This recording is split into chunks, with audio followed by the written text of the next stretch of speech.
story we read where he says there the father of Publius was lying in bed afflicted with recurring fever and dysentery, and Paul went in to see him, and after he had prayed, he did what? He laid his hands on him and healed him. He touched him. I keep wanting to burst out into this song. He touched me. You know. All right. So you see the same kind of method here, a word, a touch. If you compare again to the story in Matthew chapter 8 with the leper, it was instantaneous.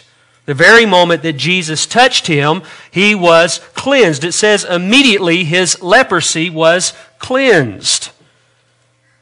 And you know what? In the story in Acts chapter 3, when Peter says to the man there in the temple who was lame, he told him to rise up. And what did he do? He got up. He didn't say, wait a minute. He didn't do like that old man in Andy Griffith's show who says, help me up, I got the misery in my back. He didn't do any of that, right? He got up. In fact, the text is very vivid here. It tells us that not only did he just get up, it says with a leap he stood up. I mean, here's a man who had been in this condition since birth. He didn't even know how to walk, but what's he doing here? He's walking. He's leaping. He's running around. You think that they were going, come down, man, come down, you know? Get a little charismatic on me here. They didn't say any of that, did they?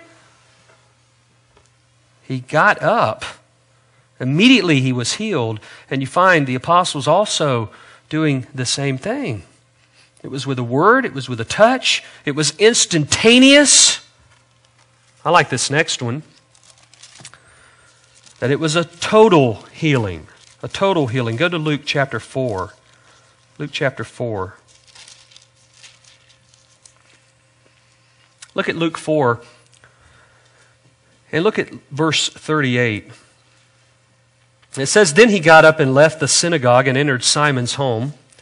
Now Simon's mother-in-law was suffering from a high fever, and they asked him to help her. And standing over her, he rebuked the fever, and it left her, and she immediately got up and waited on them. There you see it instantaneous again. But you also see it being a total healing. It doesn't say that she gradually got better. You know, that medicine's starting to make me feel better now. You know, Jesus, when you touch me, I'm starting to feel good now.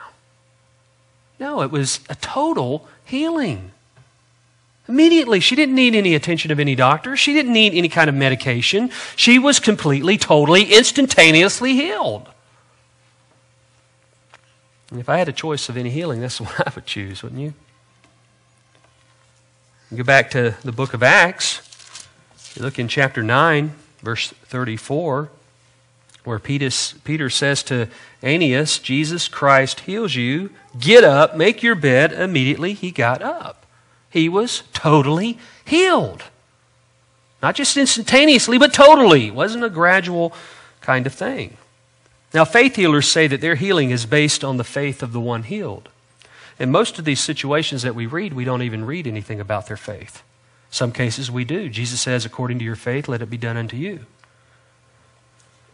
Robert Tilton, if you remember him, he had a magazine called Signs, Wonders, and Miracles of Faith, of which he writes on the inside cover that they do not, quote, accept responsibility as to the degree of the permanency of reported healings, deliverances, or miracles.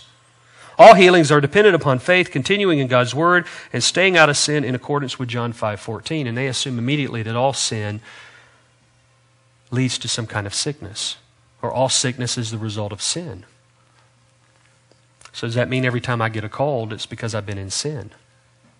Every time I feel bad, does that mean that that's the result because I've been in sin? I don't think so. But I find it very interesting that they don't accept responsibility as to the degree of the permanency. It's because what they're doing is not real.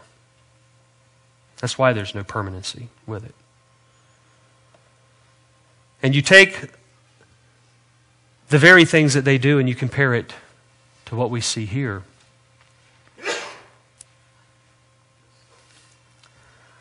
Notice something else also, if you're still in Luke. Look at chapter 4. Look at verse 40. It says, while the sun was setting, all those who had any who were sick with various diseases brought them to him, and laying his hands on each one of them, he was healing them. And now we find that everyone that came to Jesus that was sick was healed. Everyone.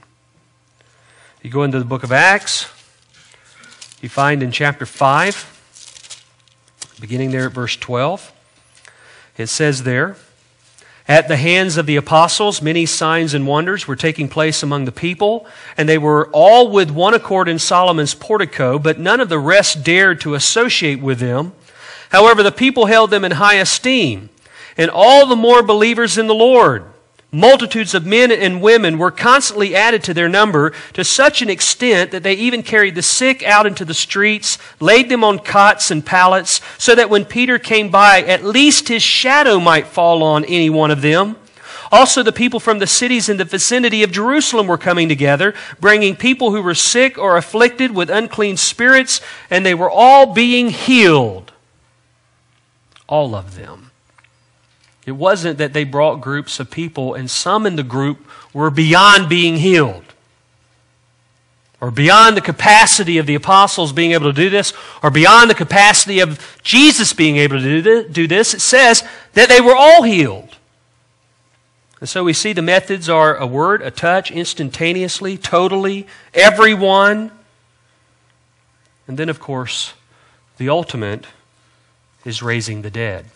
Go to John 11. John chapter 11. Look at verse 43. We're all familiar with this story with Lazarus who had died. Jesus purposely waited to come. And when he came, he'd already been in the tomb 3 days. Verse 43 says, when he had said these things, that is, he told him to roll away the stone from the tomb. He prays, and then he says, "Lazarus, come forth." What happened? He came forth. The man who had died came forth, bound hand and foot with wrappings, and his face was wrapped around with a cloth. And Jesus said to them, "Unbind him and let him go." Therefore many of the Jews who came to Mary and saw what he had done believed in him. But some of them went to the Pharisees and told them the things which Jesus had done. Some believed, some didn't believe. How could you not believe? You know? Always a skeptic in the group, of course. And we see Jesus, of course, raising the dead. Now, if you go to chapter 9 of Acts again, and you look at verse 36, it says here that in Joppa there was a disciple named Tabitha, which translated in Greek is called Dorcas. This woman was abounding with deeds of kindness and charity, which she continually did. And it happened at that time that she had fell sick and died. And when they had washed her body, they laid it in the upper room. Since Lydda was near Joppa, the disciples, having heard that Peter was there, sent 2 men to him, imploring him, "Do not delay in coming to us." So Peter arose and went with them, and when he arrived, they brought him into the upper room, and all the widows stood beside him, weeping and showing all the tunics and garments that Dorcas used to make while she was with them.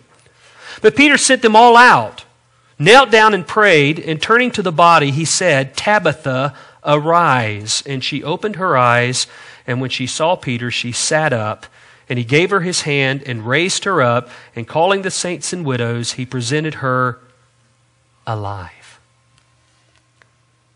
So he had this ability as well.